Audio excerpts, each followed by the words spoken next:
Hi everybody, I picked up a few CDs this weekend. They are bands and artists from the 70s and 80s. Let's see what I picked up. Time Capsule, Songs for a Future Generation is a greatest hits album by American new wave band the B-52s, released in 1998. This one here is the 15-track version.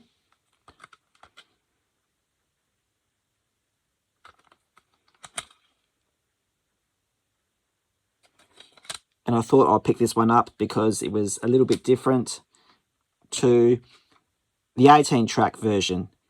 Now, I've had this in my collection for about 15 years now. As you can see, it does have 18 songs.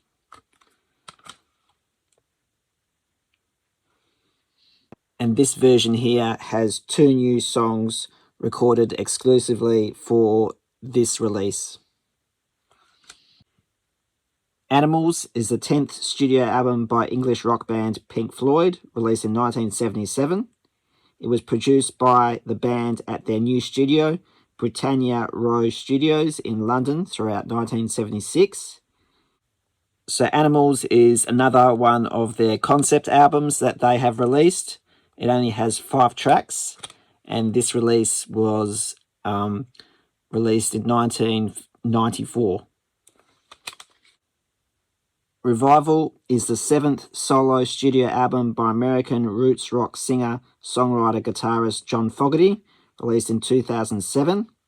It was his first new album in 3 years, and also his 3rd album since rejoining Fantasy Records. So this version here does contain 12 tracks, which are fantastic. I have listened to this album, and it has a bonus DVD with 5 extra songs as part of his 2008 Australian tour.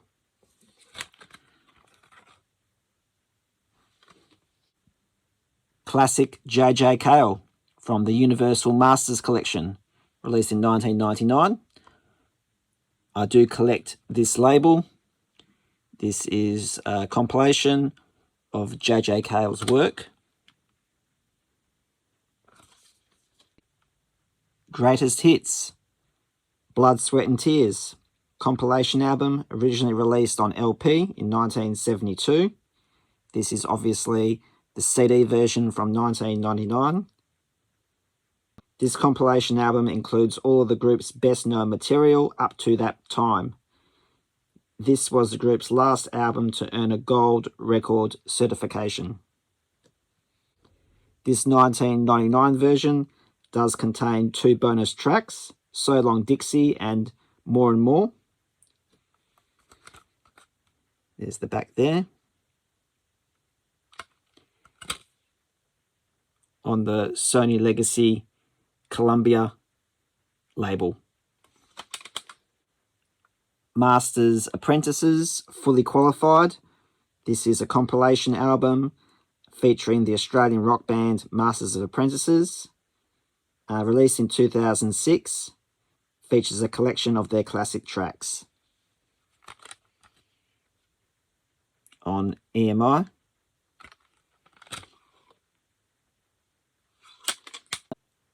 The Best of Velvet Underground, the Millennium Collection. This was released in the year 2000. I also collect for this label as well. Only has 11 tracks, so I probably have all the songs somewhere else. And here is a little booklet which shows you all the releases. Here's a little booklet that shows you all the releases up to this point for the Millennium Collection. I do have some of the rap and hip-hop ones that I mentioned here.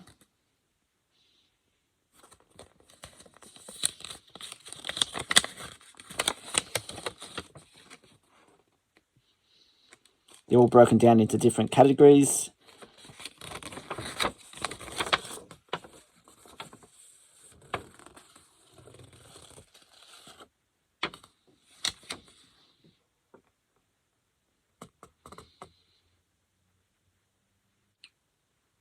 All Over the World, the very best of Electric Light Orchestra, This is a compilation album from 2005.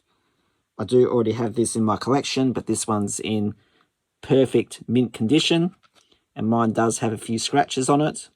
Again, this is one of the compilations I bought probably about 10-12 years ago now, and only now I'm getting a nice upgrade. Bella Vista Terrace, Best of the Go-Betweens. This is a compilation album released in 1999. Does contain 14 songs. This image here seems very blurry and washed out for some reason, but it does look like an official release. This video is very greatest hits compilation heavy. This one is It's Madness by the band Masts, released in 1990. It combines some of the band's hit singles and B-sides. A sequel to this, It's Madness 2, was released the following year.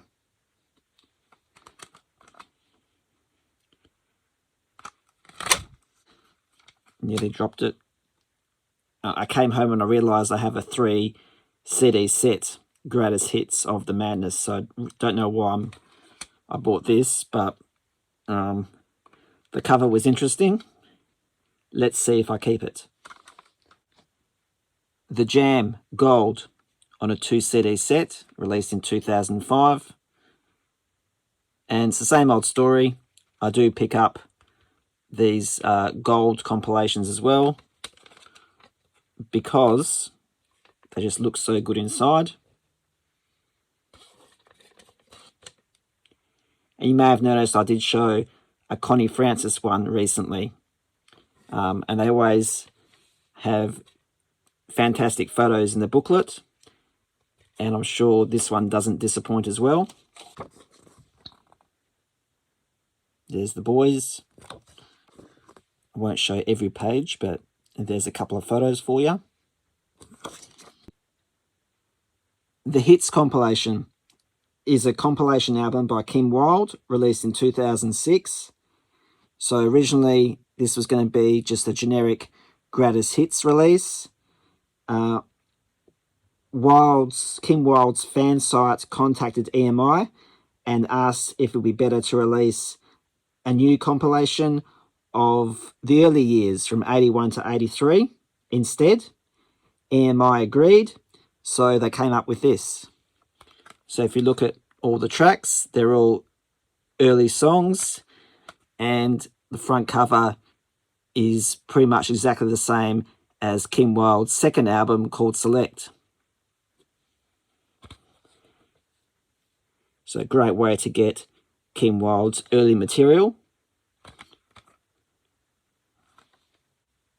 If you're a long-time viewer of this channel, you would know I also collect for Concept Records, J&B Records, and this is a 2-for-1, so to speak, the best of Bananaama and the Pointer Sisters. 8 songs of Bananaama and 8 songs of the Pointer Sisters, usually released in the late 80s or early 90s. There's never a date on these releases.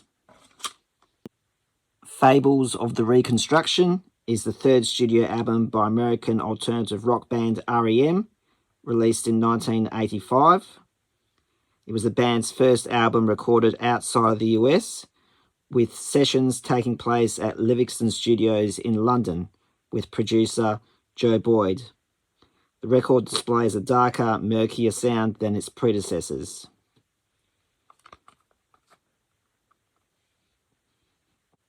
Can't Get There From Here and Driver 8 are 2 singles off this album.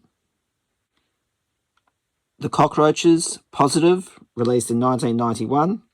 These guys are an Australian pub rock band, and this is one of their final albums. It charted really poorly in Australia at 121 on the charts, and then we pretty much never heard from this band ever again.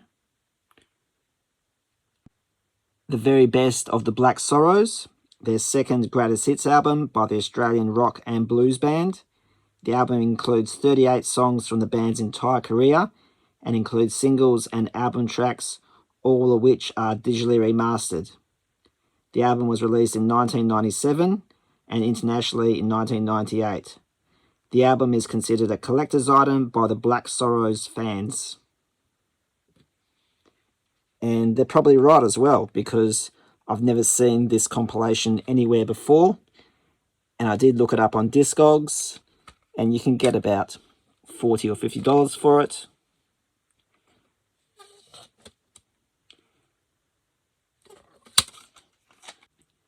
I don't know why, but anything on the Mushroom label, as you can see there, is always worth a little bit more than any other compilation or release. Picked up another one of these original album series classics. This is Alan Jackson, American country music singer. It does have a bit of damage on the cover here. There's the back. Here in the Real World from 1990. Don't Rock the Jukebox from 1991. By the way, all these covers seem to be out of focus as well. I don't know if it's the quality of the paper, but the image quality isn't very crisp. This is A Lot About Living and A Little About Love from 1992. Who Am I from 1994. And lastly, Everything I Love from 1996. And the backs of them look pretty much like how they were originally released. 34 number ones is the 7th Greatest Hits compilation by Alan Jackson, released in 2010. The release celebrates Jackson's 20th anniversary of his debut album. CD 1 covers 1990 to 1995, and CD 2 covers 1996 to 2008. And now I can purge my single Greatest Hits CD of Alan Jackson and just keep this one. I hope you enjoyed that little 70s and 80s CD haul. Please send me a comment, hit the like button and subscribe. Thank you for watching.